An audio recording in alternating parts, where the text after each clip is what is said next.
Olá pessoal, eu sou Marcos Fernandes, sou psicólogo clínico e fundador do canal Comportamento Positivo. No vídeo de hoje eu vou falar com você de forma bem rápida, bem básica, só para entender um pouco como é que é a conceituação cognitiva. Como nós podemos entender essa conceituação para que nós possamos melhorar a nossa percepção e consciência dos nossos pensamentos e influenciar de forma mais positiva o nosso dia a dia, a nossa vida, a nossa rotina. Basicamente, a conceituação cognitiva ela trabalha em cima de 3 pontos com relação ao nosso jeito de pensar, que é a crença nuclear, que é justamente aquela crença que é construída lá na infância, né, onde a gente acaba construindo e consolidando, internalizando os nossos valores principais, os nossos princípios de vida, aquilo que acaba por nos balizar nas nossas ações ao longo da nossa vida. Essas crenças são aquelas que, de fato, sustentam, muitas vezes, pensamentos disfuncionais, pensamentos irrealistas, por conta da nossa visão de mundo, tá bom? Vai entender um pouco mais daqui a pouco.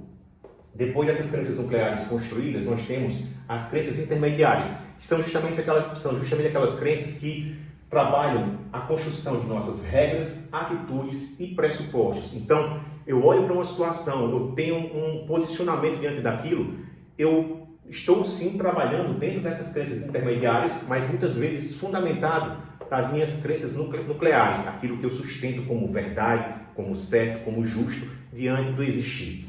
E depois disso, temos os pensamentos automáticos, que são justamente aqueles pensamentos que estão mais próximos, mais claros, né? Nós estamos vivenciando ele a todo instante. Muitas vezes estou tomando um cafezinho e de repente passa um pensamento que é totalmente aleatório, totalmente fora do contexto daquilo que eu estava fazendo. Ou então estou no trabalho e vem aquele pensamento que acaba me confundindo. Estou num ambiente de estresse, né? Estou sendo cobrado para entregar um trabalho, né?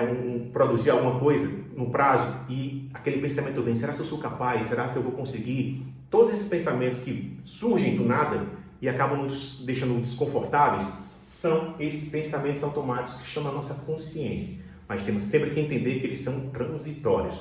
Eles passam, mas eles não permanecem por muito tempo. Quando eles permanecem e começam a ruminar, aí nós temos outras questões que são consequência disso. Muitas vezes por uma elevação do estresse, por um quadro de ansiedade mais intenso. E é importante que você compreenda que esses pensamentos automáticos e essas crenças intermediárias, elas sofrem muito a influência das nossas emoções. Dentro do contexto que você está vivenciando, se eu estou um pouco mais abatido, se eu estou um pouco mais eufórico, né? mais estressado, mais tenso com relação à situação, os meus pensamentos automáticos, principalmente, eles tendem a seguir um padrão, tendem a seguir uma dinâmica onde ele valide ou maximize ou minimize a situação que está sendo vivenciada. Então, esses pensamentos eles são muito influenciados pelas emoções que você está sentindo no momento que os pensamentos estão surgindo, compreende? Então, assim, um ponto também que eu gostaria que você entendesse é que nas crenças nucleares, exemplo, um cliente que ele está passando por um quadro de depressão, os pensamentos nucleares geralmente são negativos, são extremos, são globais, a pessoa, o mundo não presta, todas as pessoas são más, todas as pessoas são contra mim. Geralmente esses pensamentos mais globais e mais rígidos, por mais que você ouça que existe um lado positivo, existe uma outra perspectiva, mas por conta desse cliente, dessa condição mais deprimida, o sujeito ele tende a se manter dentro de um contexto mais rígido e acaba generalizando esse pensamento para todos os outros âmbitos.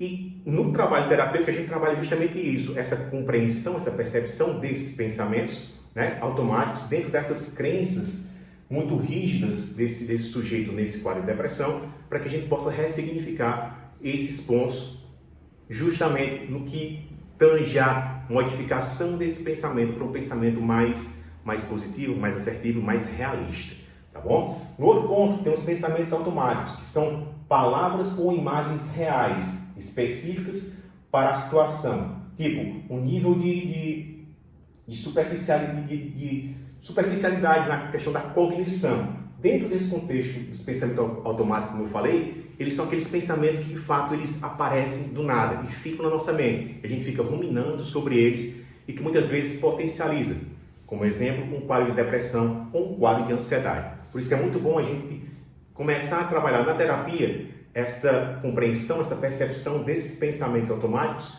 e como, por que eles estão surgindo e como a gente pode trabalhá-los para minimizar essa força deles e restaurar nosso pensamento de forma mais funcional.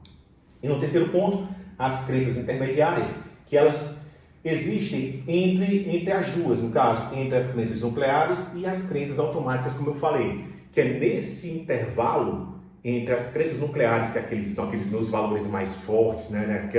Aquela condição em que eu considero que o mundo é da forma que eu aprendi quando criança. Então, quando eu construo, tenho forte essa crença nuclear, esses pensamentos automáticos eles vão surgir a partir das regras, atitudes e pressupostos que eu acabei desenvolvendo e fortalecendo ao longo da minha vida. Depois disso, nós temos que entender qual a influência dessas crenças nucleares no seu comportamento. Isso porque essas crenças elas vão influenciar diretamente nas suas atitudes, nas regras que você utiliza para ver e agir no mundo e também nos pressupostos com relação ao entendimento da vida como um todo. Um exemplo, uma atitude que você pode ter com relação a esses pensamentos, com relação à sua vida é o pensamento de é terrível falhar. Então aquela crença lá no começo, né, lá da sua infância, de que você é cobrado muitas vezes pelos seus pais, por exemplo, de que tem sempre que tirar um 10, quando você tira um 7,5 você não é valorizado, por mais que o comportamento não tenha sido um comportamento ruim, né, mas ao longo dessas sucessivas exposições, você pode criar uma crença nuclear de que não pode falhar, né? E esse pensamento automático de é terrível falhar vem muito daquele ponto. A gente tem que compreender essa questão. Uma regra, é melhor desistir. Então, se é terrível falhar, é melhor eu desistir para evitar a exposição, para evitar o contato direto com esse momento, com essa condição, com essa vivência da falha, possível falha. E no caso do pressuposto, então já que tem um risco de fracassar, né, é melhor desistir, porque se eu desistir, ou melhor, é melhor evitar me expor a essa situação para que aí eu me sinta bem, me sinta mais tranquilo e não me exponha a essa dor tão forte que é vivenciar um possível risco de fracasso. Isso tem um grande risco com relação aos nossos comportamentos, por quê? Porque esse comportamento de evitação, de fuga, de esquiva diante de situações importantes faz com que nós não evoluamos como sujeito, seja individual, seja dentro do coletivo. Muitas vezes eu quero fazer um concurso, mas eu vou ser reprovado mesmo, é melhor nem tentar, né? Eu fui promovido a um cargo de gestão, né? Eu vou assumir a responsabilidade de gerenciar 50 pessoas no meu setor. Oxe, mas será que eu sou capaz? É melhor dizer para o meu chefe que eu não quero assumir isso, melhor ficar no meu canto aqui, porque aí eu não vou me deparar com a minha incompetência, né? Que aí você tem uma crença nuclear de incompetência por conta de toda a experiência, de todas as verdades construídas ao longo da sua experiência. Por isso que é muito importante que dentro da conceituação cognitiva nós possamos trabalhar toda essa estrutura de crenças nucleares, intermediárias e automáticas para que a gente possa, na terapia principalmente, encontrar as melhores dinâmicas, ferramentas e estruturas para ajudar você, paciente, você, cliente, a ressignificar toda essa condição e melhorar a sua assertividade diante das suas ações.